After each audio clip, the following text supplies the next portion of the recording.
Уважаемые жители Республики Коми, добрый день.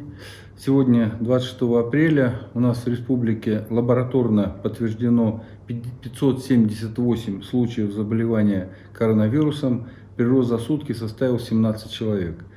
Как я вам и говорил, что вот эти качели, что чуть меньше, чуть-чуть больше, они будут, пока у нас есть резервуар, пока у нас есть пациенты под наблюдением, контактные пациенты. Ну и еще мы открыли дополнительно, как я вам сказал, лабораторию. И, конечно, дополнительные мощности, они будут подтверждать более часто, с меньшим интервалом, и мы будем получать какое-то время сейчас прирост. Еще, конечно, прирост связан с тем, что все-таки солнце и теплая температура воздуха на улице, конечно, ведет к тому, что вы выходите на улицу, вы общаетесь, и, конечно, вот этот прирост, нарушение режима самоизоляции, к сожалению, будет давать дополнительное заражение. Но я понимаю, что здесь все-таки северные широты делают свое, и, конечно, дети просятся на улицу.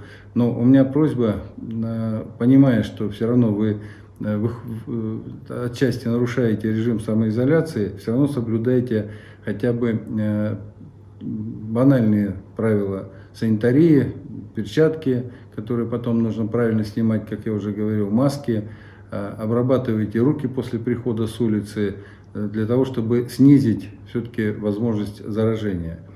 Под наблюдением у нас сегодня находится 3959 человек. Это чуть меньше, чем вот я вам докладывал вчера. Ну, многих мы снимаем, как я уже говорил, выписываем из больницы с подтверждением двукратных отрицательных анализов, и они, естественно, из этого списка уходят. Это очень хорошо. У нас растет количество выздоровевших на сегодняшний день 52 человека, и это тоже, в общем, хорошие показатели. При этом, еще раз повторяю, что мы должны понимать, что очень коварная инфекция, и вот когда мы нарушаем или начинаем вот так вот расслабляться, то она тут же показывает свои зубы, и мы начинаем снова, заражаясь, снова пополнять вот эти ряды больных. Ко мне поступило обращение вчера от родителей учеников и спортивной школы Олимпийского резерва номер 2, в которой, как я вам рассказывал, мы открываем на время пандемии отделение Коми республиканской клинической больницы, отделение долечивания. Уважаемые родители, я сам родитель, у меня тоже мальчишки занимаются в спортивной школе, я понимаю ваши тревоги, но совершенно по понятным причинам мы много вариантов посмотрели, и вот настолько классической компоновки школы, которая очень практически создана вот для такого, с соблюдением всех грязных, чистых зон, соблюдением зон бытовых для захода персонала и для нахождения отдельного входа для того, чтобы поступали пациенты. Ну, просто это классический такой вот госпиталь. Поэтому точно совершенно вам обещаю. Но на время, во-первых, вот, повышенной готовности все равно мы не будем, дети не будут заниматься. Пока идет повышенная готовность, мы готовим дополнительные вот такие койки резервные, опять же, исходя из того, чтобы у нас просто не получилось, что когда будет пик, чтобы ваши же родные не оказались без помощи. Это самое страшное. Допускаю, что вообще мы это создадим как резерв. И именно как резерв мы и создаем. Но если все-таки мы будем там долечивать пациентов, то это пациенты, которые будут на первичном этапе, это не тяжелые пациенты, и как только они будут тяжелеть, мы их будем переводить, конечно, на стационарные базы. Это первое. Второе, конечно же, мы сразу после окончания проведем там самую тщательную дезобработку и косметический ремонт в обязательном порядке. И только после этого школа будет открыта для работы в своем повседневном режиме. Поэтому прошу здесь проявить гражданскую позицию и понять, что мы это делаем для вас и для ваших родных. Сегодня такая наложилась две даты, и праздничная, и траурная. Сегодня 26 апреля 1986 году, 34 года назад, произошла самая крупная за всю историю ядерной энергетики авария на Чернобыльской АЭС. И, конечно, я достаточно много этому вопросу придавал внимания и занимался этим вопросом по своей предыдущей работе.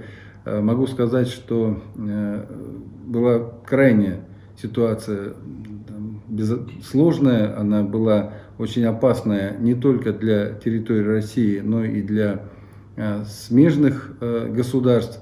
И та самоотверженная, героическая работа самого персонала атомной станции, инженеров, мастеров, начальников смен, людей, которые работали по техническому обеспечению, конечно же, пожарных, которые тушили сам очаг, первый очаг возгорания, которые практически все погибли в этой ядерной катастрофе, врачей, средний персонал, которые работали и на первом этапе, и потом на лечении уже пострадавших, и, конечно же, военных, которых было очень много, которые работали на этом очаге, на этой аварии.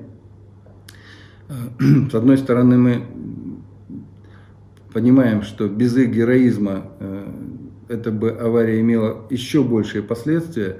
При этом, конечно, отдаем дань памяти тем погибшим в этой катастрофе и постоянно окружаем заботой и вниманием тех ветеранов, которые сегодня живы, и ветераны Чернобыльской трагедии.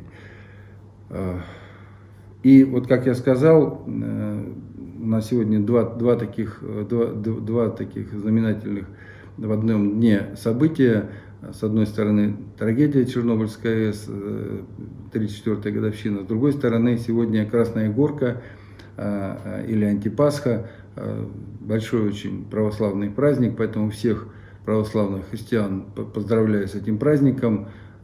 И, конечно же, оно также проходит у нас в режиме самоизоляции. Понятно, что вы его встречаете, как правило, дома, но тем не менее это светлый праздник, поэтому всех вас с Антипасхой или с Красной Горкой. И еще один праздник, который у нас приближается, 28 апреля в этом году Радоница, поминовение всех усопших. Праздник очень большой, и, конечно же, очень многие из вас планируют посетить могилы своих близких, усопших. Ну, как в Рио главы и как руководитель оперативного штаба, конечно, я должен призвать вас этого не делать. С другой стороны, я человек, и я прекрасно понимаю, что все равно многие из вас пойдут именно в этот день на могилу усопших. И здесь мы на оперативном штабе, понимая это, приняли определенные меры, которые снизят момент заражения, возможного заражения при передвижении в автобусах. Значит, у меня просьба, мы, во-первых, добавили количество автобусов, и поэтому не нужно пытаться попасть в автобус, который подошел к остановке. Во-первых, потому что там будут обязательно, мы поставим волонтеров, дружинников, люди, которые будут регламентировать количество вошедших в автобус, и они будут их заполнять с учетом социального расстояния, чтобы хотя бы в автобусе вы не получали заражения. Поэтому просьба руководствоваться их действиями, потому что они направлены именно на то, чтобы вы в автобусе не переуплотнялись и не заражали друг друга. Я вот каждый день, готовясь к встрече, моему выступлению со своими коллегами, анализируя, пришли к выводу, что нужно хотя бы один день, одно выступление в неделю, может быть, 2 выступления делать по ответам на ваши вопросы, которые поступают в большом количестве. И мы договорились об этом, и вот я вас информирую о том, что со следующей недели мы будем такой один день посвящать полностью, одно выступление, полностью ответы на ваши вопросы. Если их это будет много, то будем делать 2 таких выступления на неделе. Поэтому просьба все вопросы передавать на официальную группу Республика Коми, социальная сеть «Контакт», с тем, чтобы мы их могли проанализировать заранее и дать на них ответы. На сегодня информация вся. Будьте здоровы.